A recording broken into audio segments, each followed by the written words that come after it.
polennya. Ini harus kita bersihkan. Itu harus dibuang, dibersihkan. Supaya dia bisa naik ke atas.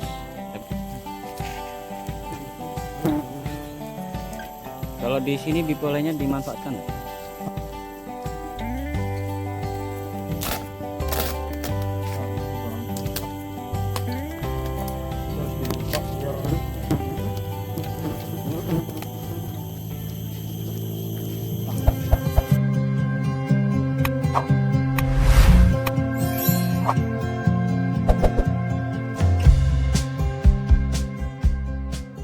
Halo semuanya, selamat datang di channel Janjil Farm.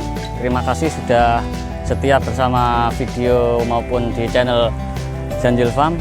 Dan kali ini kita akan membahas tentang budidaya lebah kelulut dan bagaimana ini isi dalam kandungan video ini, informasi apa saja yang disampaikan, agar teman-teman sekalian jangan lupa untuk subscribe maupun ikuti video channel ini agar kalian tidak ketinggalan informasi yang kami bagikan, terutama di lebah madu kelulut. Bagaimana kelanjutannya, ikuti sampai akhir. Oke, baik teman-teman sekalian, kami akan memberikan edukasi dari budidaya lebah kelulut yang bertema budidaya lebah kelulut tanpa sengat. Yaitu apa itu lebah kelulut? Lebah kelulut yang biasa kita sebut yaitu lebah kelanceng maupun lebah tewul.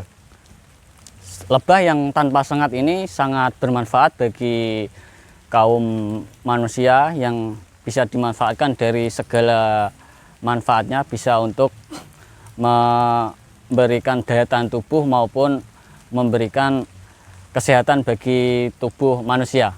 Oke, kita akan masuk di pengenalan lebah kelulut. Lebah kelulut maupun spesies Trigona ini hidup di alam, ya, hidup berkelompok. Jadi lebah ini berkelompok, hidupnya berkoloni, serta satu koloni lebah ini berkisar antara 300 sampai 80.000 ekor.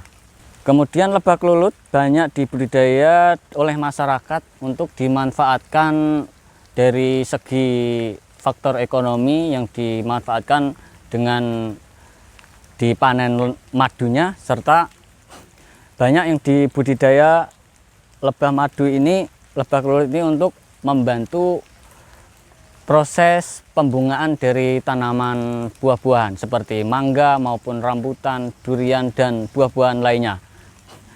Kemudian suhu ideal yang disukai maupun yang harus ideal untuk dibudidayakan lebah kelulut ini, suhu idealnya yaitu 18 sampai 20 derajat Celcius dengan kelembaban yang harus di bawah naungan maupun di bawah tegakan.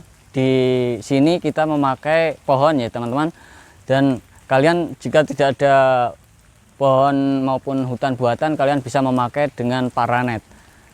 Dan kelembabannya harus dijaga, jangan sampai terkena sinar matahari langsung. Ada dua gen dari lebah kelulut ini, Trigona Itama dan Melliponula. Itu sering kita temui di berbagai wilayah Indonesia, yaitu lebah kelulut Trigona yang banyak hidup di alam liar maupun dibudidayakan.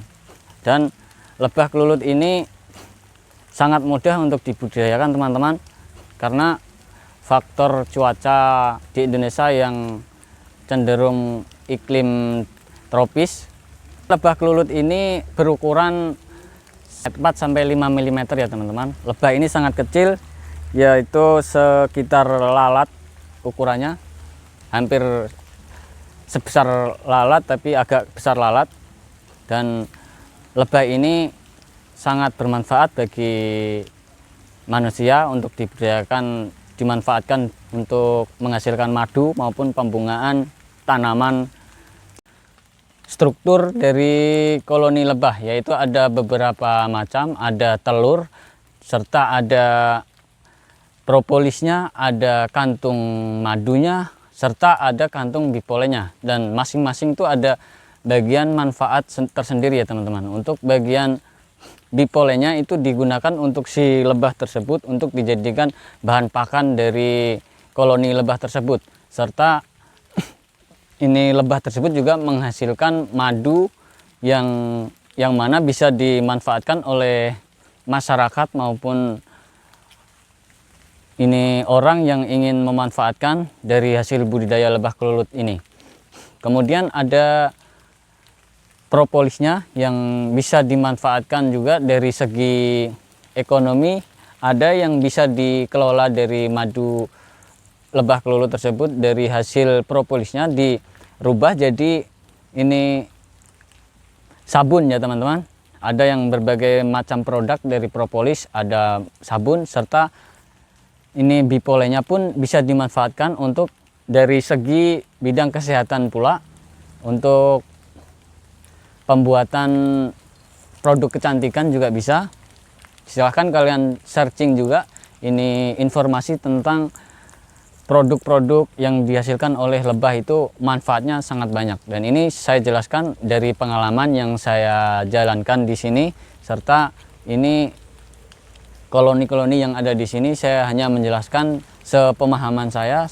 Apabila channel ini bermanfaat, ini jangan lupa untuk di like ya teman-teman, karena like maupun subscribe dari teman-teman sekalian, channel ini akan berkembang dan ini akan berkreatif di dunia peternakan maupun budidaya. Kemudian ada 3 bagian di dalam setup ini, itu seperti ada ratu, lebah jantan, dan serta lebah pekerja teman-teman. Lebah pekerja tersebut ada tugas yang sangat berat sebenarnya dari tugas lebah pekerja tersebut. Dari pagi keluarnya sinar matahari tersebut, lebah pekerja akan keluar untuk mencari bahan pakan ya teman-teman, dari 3 bahan, yaitu ada sumber nektar, sumber polen, dan sumber propolisnya, maupun bahasa lain propolis adalah sumber getah. Kita perlu mewaspadai juga teman-teman dari segi predator maupun serangan-serangan dari hewan lain, yaitu seperti kita ada juga dari laba-laba, ada semut yang hitam itu ganas sekali teman-teman. Kita perlu waspadai juga ini burung walet teman-teman. Sistem cara panen dari lebah kelulut ini yaitu cara manual. Cara manual kita memakai sedotan serta pakai alat mesin ya teman, alat mesin penyedot yang kita tata caranya pun kita harus berbadan sehat, serta badan bersih, serta ini pakaian maupun peralatan harus higienis dari bakteri ya teman-teman. Oke teman-teman, mungkin itu cukup video dari saya, dan sekian, terima kasih, semoga bermanfaat buat teman-teman semuanya. Terima kasih sudah mengikuti channel ini. Assalamualaikum warahmatullahi wabarakatuh.